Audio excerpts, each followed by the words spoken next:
पीले दांत वाली बहू। रंजना कभी ब्रश नहीं करती थी।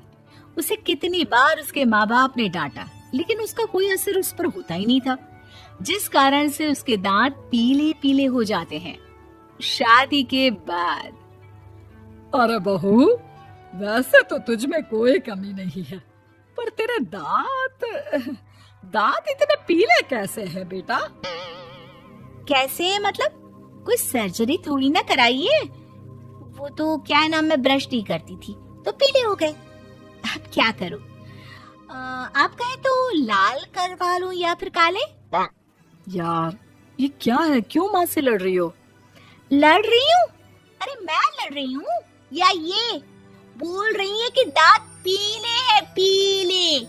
अरे तपस्या थोड़ी ना की है इन्हें पीले करने के लिए।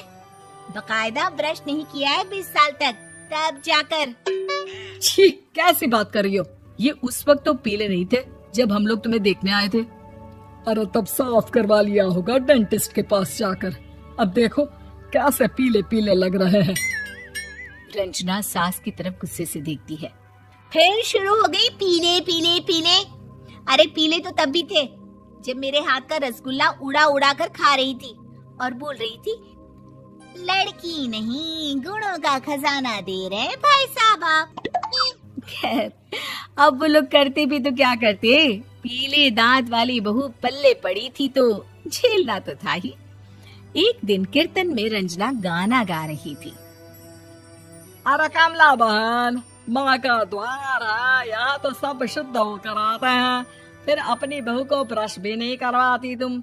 दूर से पीले पीले दांत भक्ति में बाधा उत्पन्न कर रहे हैं। अरे कोई 2 साल के बच्चे थोड़ी ना लेकर आई हूँ मैं बहू बनाकर। अच्छी खासी लड़की है, अरे कैसे करवाऊं ब्रश? ये तो उसे खुद करना चाहिए ना। अब माँ बाप तो इसके जैसे तैसे निपटा दिए, ये नहीं सोचा कि सास कैसे संभालेगी।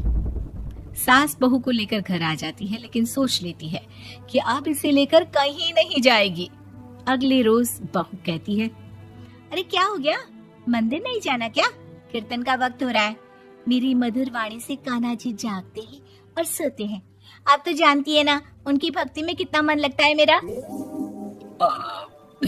वो क्या है ना, तबीयत ठीक नहीं लग रही है मेरी, आराम करूंगी मैं। तबीयत ठीक नहीं लग रही? अभी तो मिथुन के गाने पर नाच रही थी आप, और अब बोल रही है कि तबीयत ठीक नहीं लग रही। अरे भक्ति में मन लगा लो सासू माँ, ऊपर जाना है, क्या मुंह दिखाओगी आप? हाँ? सास को बहू की बात पर गुस्सा आ जाता है। मैं क्या मुंह दिखाऊंगी, इसकी चिंता तो ना कर, समझी? अपने मुंह की चिंता कर, जो ये पीले पीले दांत लेकर हर जगह पहुंच जाती है। पता है लोग कितना मजाक बनाते हैं। ना जी ना, मैं नहीं जाना कहीं तेरे साथ।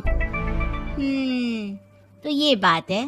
कोई ना, मत जाओ, मैं अपने कमरे में ही बैठकर भक्ति कर लूंगी। ऊपर वाला दांत थोड़ी ना देखता है, मन देखता है, भावना देखता है। और अरे बस बस, तू सब कुछ दिखा, बस ये सफेद चमकदार दांत ना दिखाना किसी को, है? जा यहाँ से। बहू को सास की बात का कोई फर्क नहीं पड़ता, वो तो जैसी थी वैसी ही रह जाती है। सुबह नहाकर किचन में खाना बनाना, फिर खाना खाना, कीर्तन भजन करना और सो जाना। एक दिन, माँ जी मैं सहेली के घर जा रही हूँ, शाम को लेट आऊंगी।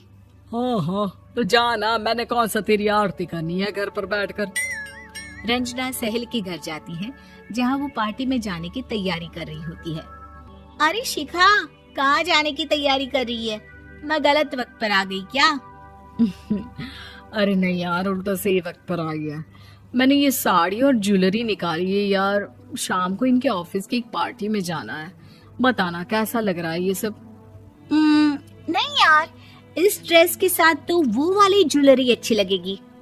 हाँ हाँ सही बोल रही है, मैंने ध्यान ही नहीं दिया। वैसे तो हमेशा से मस्त फैशन सेंस रखती है। तो बड़ा जाती होगी ना पति के साथ पार्टी में। रंजना कुछ नहीं बोलती, बस सोचती है कि यार काश ये बात सही हो जाती। पर मैं क्यों नहीं जाती पार्टी में? क्या इन लोगों की कोई पार्टी होती नहीं होगी? रंजना घर आती है और रात में पति से सवाल करती है, एक बात बताइए, आप मुझे किसी पार्टी में क्यों नहीं ले जाते? क्या आपके यहाँ ऑफिस में पार्टी नहीं होती? पति बेचारा क्या कहता कि दांत पीले हैं तुम्हारे इसलिए। अरे कोई पार्टी होती नहीं हम लोगों के ऑफिस में, तो कहाँ से लेकर जाऊं? और मार्केट, मॉल, कहीं वीकेंड घूमना, कहीं तो। अरे यार, सारे हफ्ते में एक छुट्टी मिलती है, तो सोचता हूँ कि आराम ही कर लूं। क्यों? रंजना मन मार के रह जाती है। पहले कभी सास के साथ मंदिर जाया करती थी, लेकिन वो भी सास ने ले जाना बंद कर दिया। घर बैठी बैठी रंजना बोर हो जाती है। तभी उसे आइडिया आता है और वो मायके जाने का सोचती है। सासू माँ, 2 दिनों के लिए मम्मी के घर जा रही हूँ। अच्छा ठीक है, आराम से जा। और हाँ, माँ से कुछ अच्छी आदत सीख कर आना कि कैसे शरीर के हर भाग की तरह दांतों की सफाई भी जरूरी होती है, समझी?